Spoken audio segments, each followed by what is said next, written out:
Yang nomor dua, yang menyebabkan saya keluar dari jamaah 354, yaitu masalah ijtihad Amir tentang infak persenan. Infak persenan ini mulai saya mondok tahun 79 sampai 2008 itu masih terus berjalan, tidak pernah istirahat, tidak pernah berhenti, ditarik terus setiap bulan.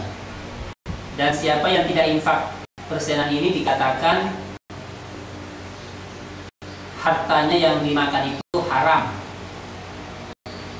seperti digambarkan orang menyembelih ayam dimakan dengan kotorannya, dengan bulu-bulunya, tidak ada yang dibuang. Itu gambaran yang secara akal. Tapi kalau saya tidak melihat dari situnya, tapi saya melihat dari syariatnya. Apa hukumnya orang walaupun diakui sebagai amir oleh golongannya membuat peraturan, membuat syariat mewajibkan kepada warganya untuk membayar infak 10% setiap bulannya. Ternyata ini adalah pelanggaran syariat yang sangat besar. Ya.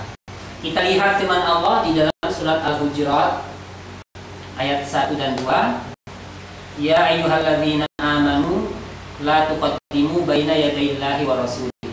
Wahai orang-orang yang beriman, janganlah mendahului di depan Allah dan Rasulnya. Kita dilarang oleh Allah mendahului di depan Allah dan Rasulnya. Kalau Allah dan Rasulnya tidak mewajibkan, maka tidak boleh manusia mewajibkan. Demikian pula surat Al-Maidah ayat 3, Al-yauma akmaltu lakum dinakum.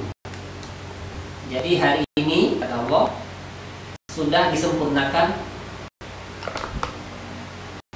agama itu untuk kalian. Islam sudah sempurna dari zaman Rasul.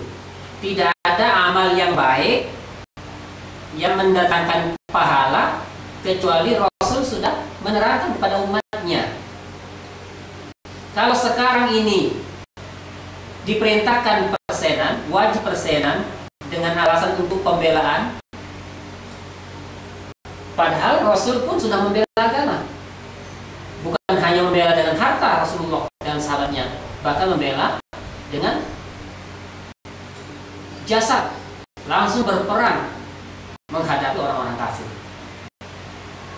Ya. Dan itu pun Rasulullah tidak pernah menentukan, tidak pernah mewajibkan kepada para sahabat persenan setiap bulan. Begitu pula Khalifah Abu Bakar juga tidak pernah mewajibkan sahabat persenan. Demikian pula Umar bin Khattab, demikian pula Utsman bin Affan, Ali bin Abi Thalib. Mereka semua adalah khalifah ar-rasyidun. Mereka adalah khalifah yang mendapatkan petunjuk dari Allah, tapi mereka tidak pernah menjalankan syariat atau peraturan baru yang namanya persenan. Jadi ini jelas pelanggaran kepada Allah dan Rasulnya. Walaupun selalu infak persenan itu selalu dalil yang dipakai, yaitu wa mimma razaqnahum yunfikun. Betul itu dalil Al-Quran, tapi salah menempatkan, atau dalil yang dipaksakan bukan pada tempatnya. Jadi persenan itu lebih tepat kalau dikatakan man amila amalan laisa alaihi amruna fahuwa raddun. Barang siapa beramal yang tidak ada perintahnya Nabi di atas amal tersebut, maka amal itu ditolak. Ya. Jadi itulah yang membuat saya semakin tidak tenang, karena saya memakan harta jamaah dengan batil, dengan tidak sah. Saya makan hartanya jamaah dengan haram. Padahal jamaah masih banyak yang duafa, yang mereka butuh dibantu, tapi malah mereka yang setiap bulan harus membayar persenan. Ada dalil, dan saya tidak bisa membacakan lafadznya, bahwa dosanya menarik, menjatah jamaah 10% itu dosanya sama dengan dosa berzina. Ya, jadi sangat besar dosanya. Maka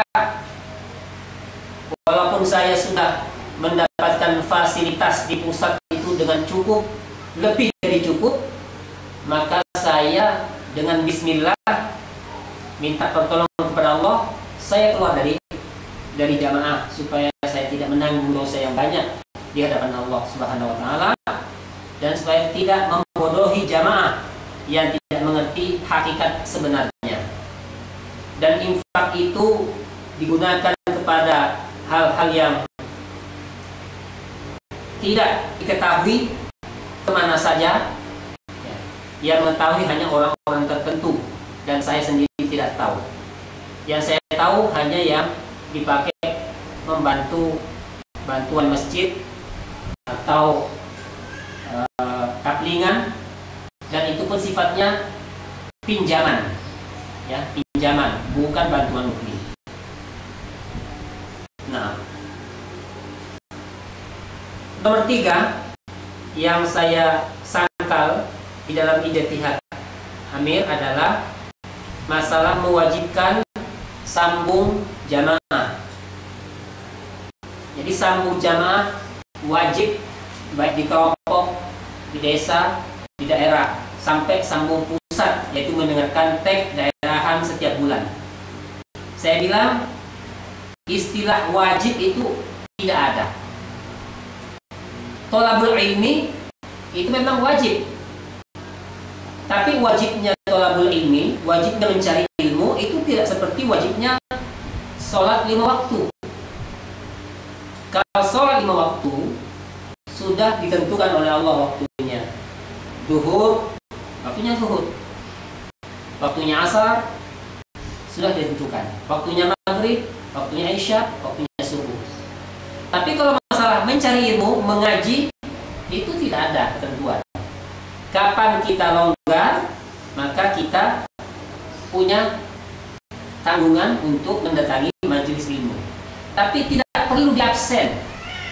Siapa yang telat 5 menit saja, sudah telat, sudah harus bayar kafaroh. Ini sama sekali tidak ada. Saya yakin waktu Pak Nur Hasan mondok di Darul Hadis dan juga banyak santrinya, itu saya kira pondok ini juga tidak menetapkan peraturan siapa yang santrinya ketinggalan maka langsung bayar kafaroh, ya, suruh tobat. Tidak ada demikian. Apalagi warga-warga biasa yang bukan santri pondok, ya, kapan mereka longgar, sehat, waktunya mereka datang ngaji, alhamdulillah mereka datang ngaji. Adapun yang sedang malas, sedang futur, sedang ada uzur yang lain, maka tidak bisa dikatakan mereka itu berdosa gara-gara tidak sambung jamaah. Apalagi sampai ditanya, diurus, kamu sudah mendengarkan teks daerahan bulan ini apa belum? Kalau belum, wah itu perlu dibacakan. Padahal kalau orang ketinggalan mengaji Al-Quran, tidak ada mubalik yang datang, Pak, kemarin Bapak ketinggalan berapa ayat. Kalau ketinggalan membaca hadis, ketinggalan 1 bab, 2 bab, tidak ada mubalik yang tanya, Bapak kemarin ketinggalan ngaji berapa bab. Tidak ada yang ngurus. Tapi kenapa kalau teks sampai terlalu detail, ya, diurus, Bapak sudah mendengar semuanya, apa ada yang ketinggalan, ada yang kelewatan. Ini terlalu mengada-ngada. Karena zaman Rasul Sallallahu Alaihi Wasallam, para sahabat juga mencari ilmu kepada Rasul, dan mereka masing-masing sibuk dengan pekerjaannya. Ada yang di perkebunan, ada yang di pasar, ada yang memang khusus untuk mengaji, seperti sahabat Abu Hurairah radhiyallahu anhu memang terus mengaji pada Rasulullah. Sedangkan yang lain sibuk di kebunnya, sibuk di pasar. itu oleh Rasulullah tidak dibatasi. Silahkan aja, kapan dia mau datang ngaji, diterima. Rasulullah tidak pernah menyuruh tobat orang yang tinggal ngaji ataupun tidak datang ngaji. Dan Rasul tidak pernah mengurus, kenapa kamu kemarin malam Jumat tidak ngaji. Kalau sudah jelas tidak kuat alasannya disuruh tobat. Ini zaman Rasul sama sekali tidak terjadi. Demikian. Jadi kita jangan mengada-ngada. Jangan terlalu mengada-ngada, karena siapa yang memberatkan kepada manusia, maka Allah akan memberatkan kepadanya. Ya.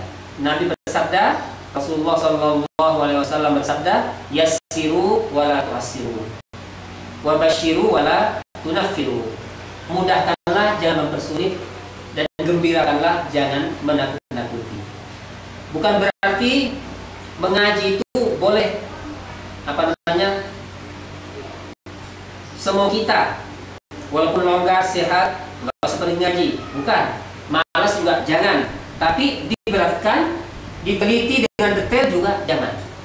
Jadi diterima, ya, siapa saja yang datang belajar mengaji diterima, dan tidak diteliti sampai sedalam-dalamnya.